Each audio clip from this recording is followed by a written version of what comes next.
La verdad es que hace 3 años, hace ya casi 3 años, cuando iniciamos una nueva etapa del Gobierno en la Junta de Andalucía, realizamos un primer estudio acerca de las consecuencias económicas justamente del Brexit sobre la economía andaluza y con el caso en particular además del campo de Gibraltar, por la relación con el Peñón, y las previsiones no eran muy optimistas.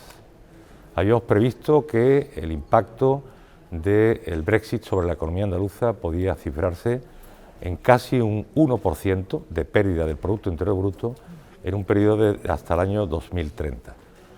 Sin embargo, las revisiones, las actualizaciones de datos y el análisis posterior que hemos hecho nos muestran que el impacto no va a ser tan grande, aproximadamente el 0,3% del Producto Interior Bruto.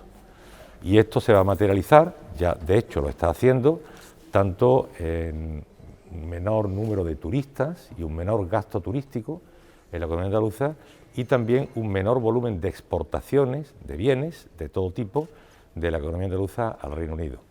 Dicho esto, y no obstante, la economía británica se encuentra en una fase de declive lento pero inexorable. Eso es lo que nos dicen los datos acerca del crecimiento del Producto Interior Bruto británico respecto del resto de Europa, que es sensiblemente inferior.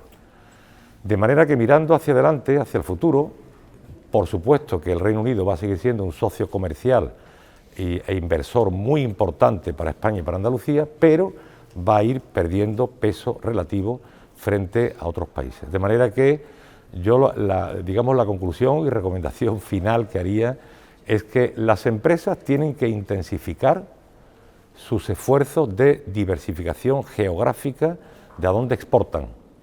Tanto el sector de bienes, pues vender los productos alimenticios del campo o aparatos electrónicos, cualquiera que sean los bienes, y también en los servicios, especialmente el turismo.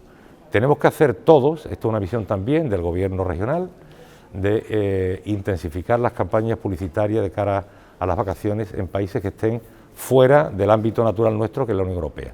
Tenemos que buscar más mercados, nuevos mercados, para compensar esa pérdida relativa de peso de la economía inglesa, de la economía británica en Andalucía.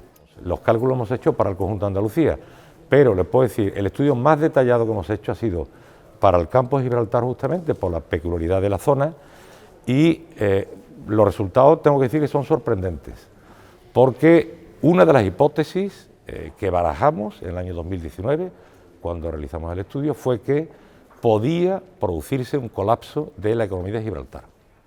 Esto estaba amparado por estudios que leímos, que manejamos del Banco de Inglaterra y de la OCDE. Sin embargo, la realidad ha sido muy distinta. Desde el año 2016, cuando se celebró el referéndum, hasta el 2019, digamos antes de la pandemia, el número de trabajadores transfronterizos españoles aumentó nada menos que un 24%, alcanzando a día de hoy la cifra de casi 10.000 trabajadores.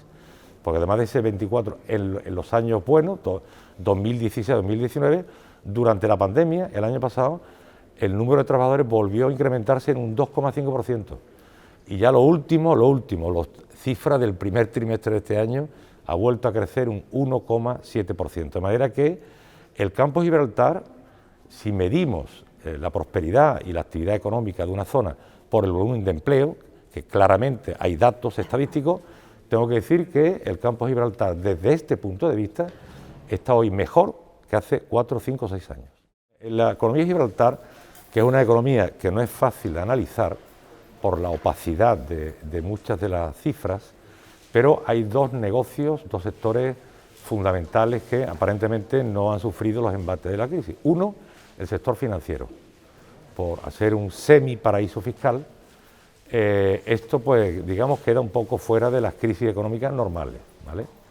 Y, en segundo lugar, el sector de juegos electrónicos, de loterías, de cupones, de ese tipo de actividades de juegos de premios, también parece que no se ha visto muy negativamente afectada por la crisis. De hecho, muchas de las empresas que tenían la base en Reino Unido trasladaron sus sedes centrales a varias islas del Mediterráneo, sobre todo a Malta, porque pensaban que allí iban a tener un escudo protector frente a la crisis más potente que el que podrían tener permaneciendo en Gibraltar. De manera que en conjunto parece que estos dos sectores que son importantes para Gibraltar no han sufrido especialmente la crisis. El cambio de modelo es permanente.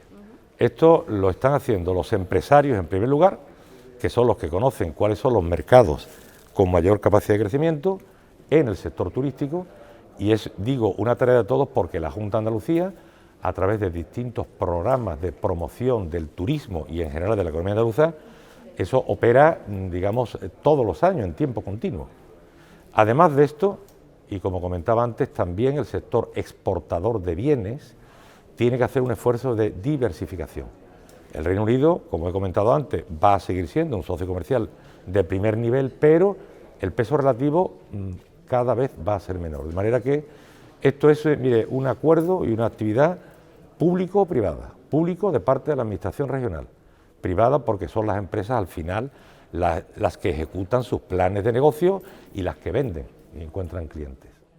Los datos para el conjunto de España son más numerosos que para cada una de las comunidades autónomas. Son sorprendentes porque en España, aunque no lo creamos, hay 300.000 británicos residiendo, pero que poseen 800.000 viviendas.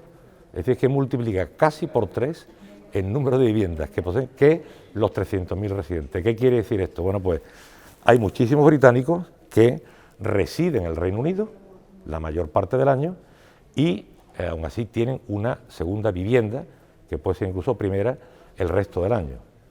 Además, hay muchos otros casos que han adquirido la vivienda como bien de inversión para alquilarlo. Y en este sentido, los acuerdos que firmó España con el Reino Unido en diciembre del pasado año, y además las consecuencias, digamos, directamente que provienen del artículo 50 del Tratado de Lisboa, que activó todo el proceso del Brexit, impone restricciones muy importantes, en particular a la desgravación de gastos de diversa naturaleza de los apartamentos, de las casas que los británicos tienen alquilados. O sea, han comprado una casa, un apartamento como negocio, obtienen una renta alquiler y antes, con la anterior legislación, le permitía desgravar fiscalmente determinadas partidas relacionadas con el mantenimiento de la vivienda. Eso ya se ha restringido mucho y en consecuencia, como bien de inversión, ya no es tan atractivo. Al final la conclusión es que el número de británicos que poseen una casa en la Costa del Sol y en Málaga en general va a ir reduciéndose paulatinamente. Y de hecho desde el 2016, en donde el 26% de los propietarios extranjeros eran británicos, ya va por el 20%, o sea, se ha reducido en 6 puntos. En España, ¿no? En Andalucía.